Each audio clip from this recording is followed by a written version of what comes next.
Fast my English में स्वागत है। और आज की इस वीडियो में हम लोग बात करने वाले हैं पार्ट्स ऑफ स्पीच के बारे में। तो चलिए इस वीडियो को स्टार्ट करते हैं।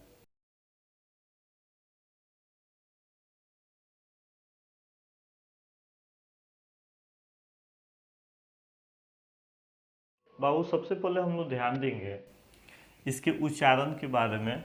बहुत सारे बच्चे होते हैं इसको पार्ट्स बोलते हैं और बहुत सारे पार्ट्स बोलते हैं। तो आखिर में हम लोग इसको बोलेंगे क्या, ठीक है।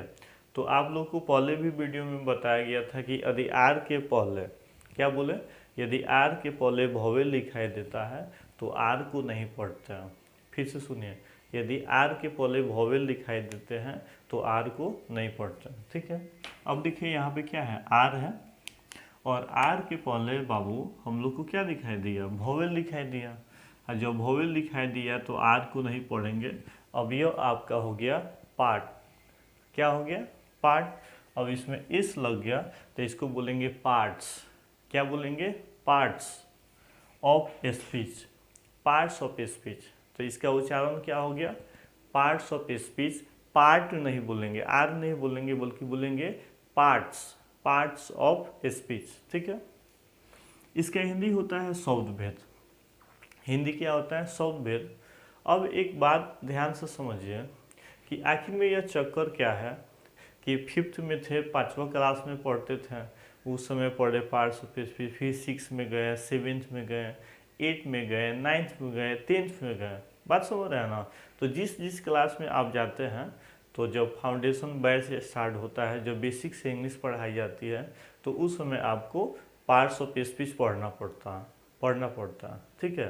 तो आखिर में यह चक्कर क्या है, क्यों बार बार पार्ट्स ऑफ स्पीच पढ़ते हैं, इस बात को पहले समझना है, ठीक है।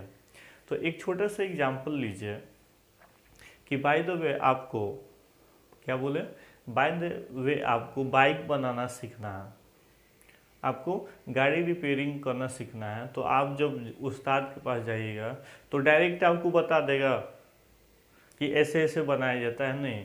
पहले आपको इंस्ट्रूमेंट, औजार से परिचय कराएगा, बताएगा बाबू यह हथौड़ा है, यह पिलास है, यह आपका इतना नंबर इंच है, यह घन है, यह हथौड़ा है। अगर ये सब नहीं आपको सिखाएगा तो बोलेगा बाबू हथौड़ा लेके आओ, तो आप घन लेके चले जाइएगा। तो आप तो सीख गए, आप तो सीख गए बनाना। मेरी बात समझ रहे हैं ना। तो जिस तरह किसी भी काम को करना है, जिस तरह किसी भी काम को करना है, तो उस काम को करने से पहले क्या, उस काम को करने से पहले उसका औजार का नाम सीखना होगा। क्या बाबू, औजार का, इंस्ट्रूमेंट का नाम सीखना होगा। उसी तरह आपको भी अंग्रेजी बनाना है, यानी आपको अंग्रेजी में काम करना है, अंग्रेजी पर काम करना है। तो अंग्रेजी पर काम करने के लिए अंग्रेजी का भी इंस्ट्रूमेंट है, अंग्रेजी का भी हथियार है, और उस हथियार को जानना पड़ेगा। जैसे आपका मिस्त्री बोला हथौड़ा लेके आओ, तो आप घन लेके चले गए। हम बोले बाबू इस जगह पर, इस पोजीशन पर नाउन रखो, तो तुम तो खोजते रह जाएगा नाउन कौन है। तो फिर तो काम तमाम हो गया, रिंच से चला के मार देगा, टीचर स्टिक चला के मार देंगे। बात समझे। तो जिस तरह आपको किसी भी चीज़ पर काम करना है तो उसके लिए इंस्ट्रूमेंट चाहिए, उसी तरह अंग्रेजी में काम करना है तो आपको अंग्रेजी का इंस्ट्रूमेंट चाहिए। और वो इंस्ट्रूमेंट क्या है, पार्ट्स ऑफ स्पीच, ठीक है। यानी सिंपल सा कोई पूछे कि पार्ट्स ऑफ स्पीच क्या है, तो सर यह अंग्रेजी का हथियार है, यह अंग्रेजी का औजार है, और इसी औजार से अंग्रेजी में काम किया जाता है, ठीक है। दूसरी बात कि आप देखिए यह क्या है, बॉडी है। क्या है, बॉडी। तो इस बॉडी में क्या क्या पार्ट्स मिलके बना है, तो सर नोज, आइज, हेड, चीक, लिप्स, फिंगर, हैंड, लेग्स। बात समझ रहे हैं ना। तो इतना अंग मिलके हम लोग का पार्ट्स ऑफ बॉडी बना है। ध्यान से समझिए, क्या है, आँख है, नाक है, जीभ है, लिप्स है, ये है, हाथ है, फिंगर है, पैर है, इतना सारा चीज़ बना है, ठीक है। तो पार्ट्स ऑफ बॉडी बना है। उसी तरह जब कोई हम लोग वाक्य बोलते हैं, जैसे मान लीजिए कोई लड़की थी, जब कोई लड़की, एक लड़की थी, वो बोली, एक स्पीच दी है, सी इज प्रिया। तो यह जो स्पीच है, इस स्पीच में कौन कौन पार्ट्स है? सी है, इज है, प्रिया है, इसलिए इसका नाम पड़ गया पार्ट्स ऑफ स्पीच। यानी इस स्पीच में कौन कौन पार्ट है, कौन कौन से औजार मिल के बना है, इसलिए इसका नाम पड़ा है पार्ट्स ऑफ स्पीच। ठीक है। दूसरा बात कि एक वर्ड है कि पार्ट्स ऑफ स्पीच किसे कहते हैं और एक पार्ट्स ऑफ स्पीच क्यों पढ़ते हैं। ठीक है। तो पढ़ने से पहले आपको इस बात पर ध्यान देना है कि पार्ट्स ऑफ स्पीच क्यों पढ़ते हैं। तो अभी बताएं कि अंग्रेजी में जितने भी शब्द हैं उसका नाम जानने के लिए कोई पूछे कि पार्ट्स ऑफ स्पीच पढ़ना क्यों ज़रूरी है, तो आप बोलिएगा कि अंग्रेजी में सर जितने भी शब्द हैं उसका नाम जानने के लिए पार्ट्स ऑफ स्पीच पढ़ा जाता है। ठीक है। या आप ऐसे भी कह सकते हैं कि किसी भी काम को करने के लिए इंस्ट्रूमेंट औजार की आवश्यकता होता है। जैसे मान लीजिए कोई बिजली मिस्त्री है, बहुत जानकार है, आप अपने घर बुलाएं कि आइए अंकल ये तार इस वायर को जोड़ देना है। जब वो गया तो बोल रहे कि जा मेरे पास पिलास ही नहीं है, अब क्या होगा? तो तार जोड़ने के लिए पिलास का आवश्यकता पड़ेगा, टेप का आवश्यकता पड़ेगा। उसी तरह अंग्रेजी पर काम करने के लिए पार्ट्स ऑफ स्पीच का आवश्यकता पड़ेगा। यानी पार्ट्स ऑफ स्पीच ही हथियार है, वेपन्स है, हथियार है किस पे काम करने के लिए? तो इंग्लिश में काम करने के लिए। बात को समझ गए। दूसरी बात कि देखिए अब जैसे सी है तो सी आपका प्रोनाउन है, इज हेल्पिंग वर्ब है और प्रिया नाउन है। अब देखिए इसमें तो शब्द है 1 2 3, कितना शब्द है? 3 है। लेकिन देखिए तो तीनों शब्द एक है, ये तो प्रोनाउन है, ये हेल्पिंग वर्ब है, ये क्या है? नाउन है। यानी सब एक है कि अलग अलग है? अलग अलग है। बॉडी ही हमारा बना है तो सब एक ही अंग है? नहीं, अलग अलग है। तो अलग अलग प्रकार के अंगों को पार्ट्स ऑफ बॉडी कहते हैं। उसी तरह शब्दों के प्रकार को पार्ट्स ऑफ स्पीच कहते हैं। ठीक है। तो कोई पूछे कि पार्ट्स ऑफ स्पीच का डिफिनीशन बताइए, तो आप बोलिएगा the kinds of words are called parts of speech. ठीक है। यह आपका डिफिनीशन हो गया कि the kinds of words are called parts of speech. शब्दों के प्रकार को हम लोग पार्ट्स ऑफ स्पीच कहते हैं। और सबसे ज़्यादा इम्पोर्टेंट बात इस बात पर ध्यान देना है कि अंग्रेजी में जितने भी शब्द हैं उसका नाम जानने के लिए पार्ट्स ऑफ स्पीच पढ़ा जाता है। ठीक है। दूसरी बात आपको याद रखना है कि यह जो पार्ट्स ऑफ स्पीच है यह 2 भाग में बढ़ जाते हैं।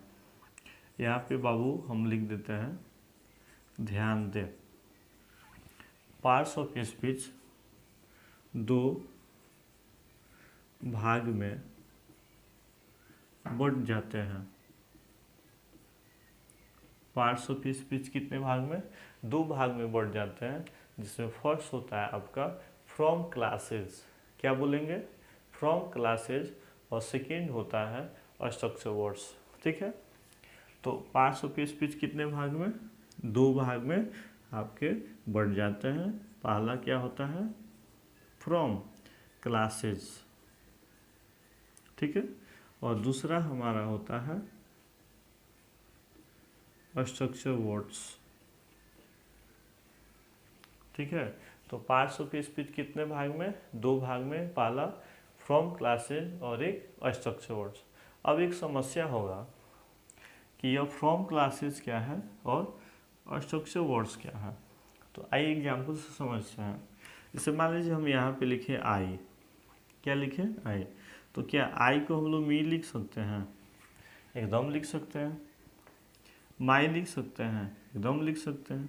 मान लीजिए पेन है तो इसको पेन को हम लोग पेन से लिख सकते हैं। बात समझ रहे हैं ना? गो है तो इसको हम लोग वेंट भी लिख सकते हैं, गोन भी लिख सकते हैं, गोइंग भी लिख सकते हैं।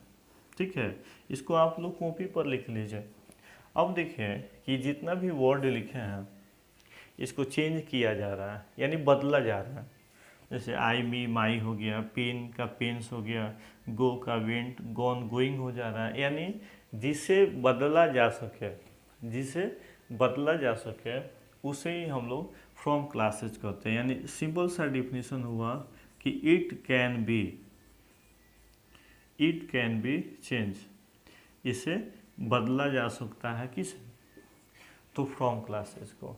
यानी वैसा शब्द जिसे बदला जा सके उसे हम लोग फ्रॉम क्लासेज करते हैं। ठीक है, अब आया स्ट्रक्चर वर्ड। जैसे मान लीजिए हम आपको दे दें इन, तो क्या इन को इनिंग कर सकते हैं, इंस कर सकते हैं, नहीं कर सकते हैं।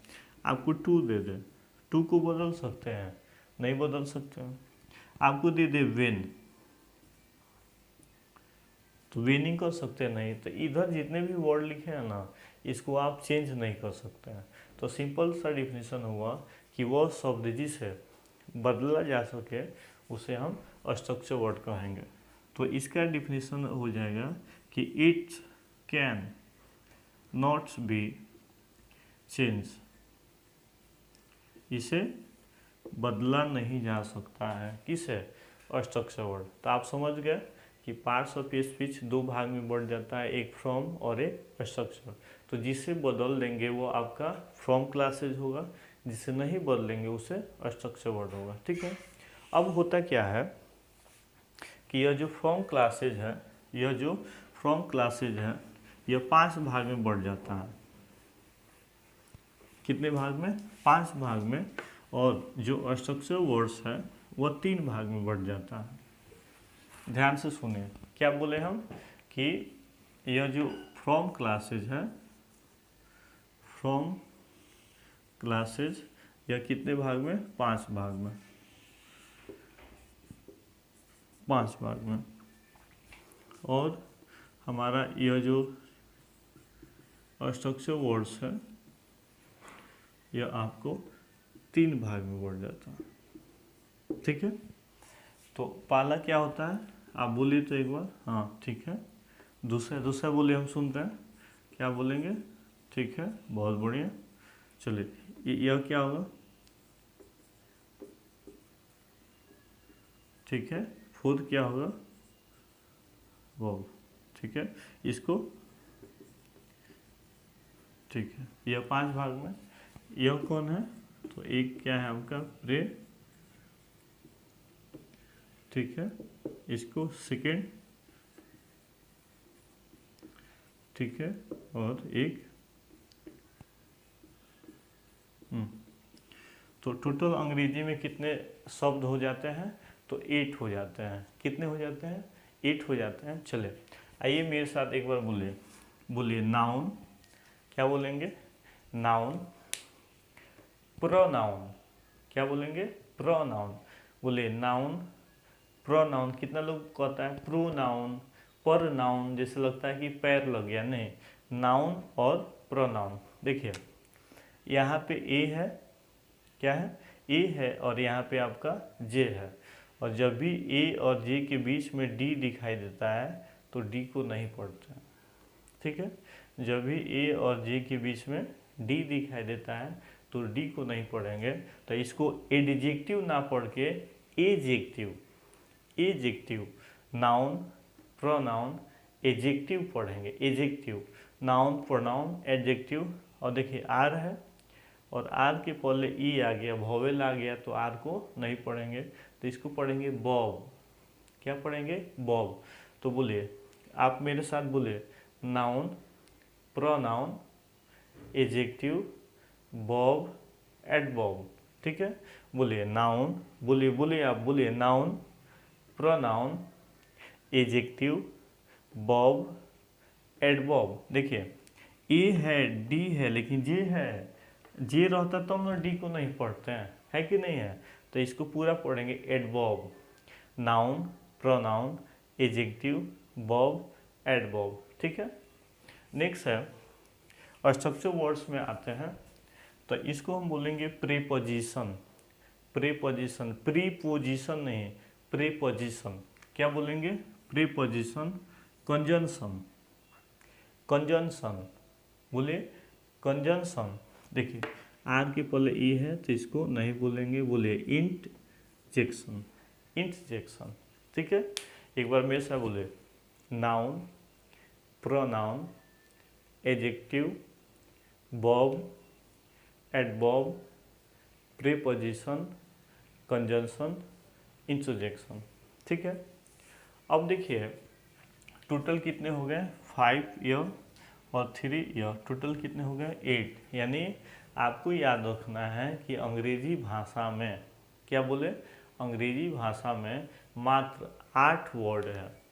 कितने हैं, 8 वर्ड है, नाउन से लेकर इंटरजेक्शन तक।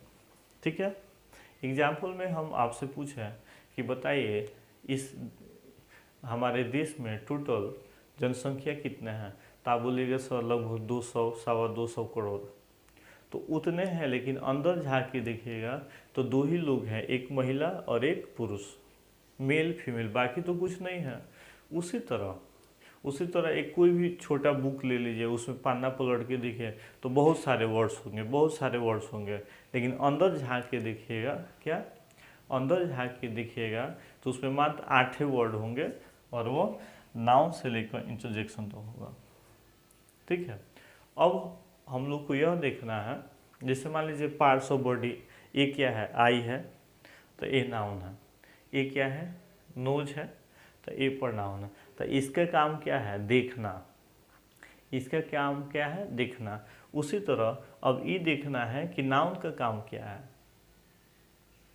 इसका काम है देखना, तो इसका काम क्या है, यही हम लोग को पढ़ना है, तब आप बढ़िया से समझेंगे।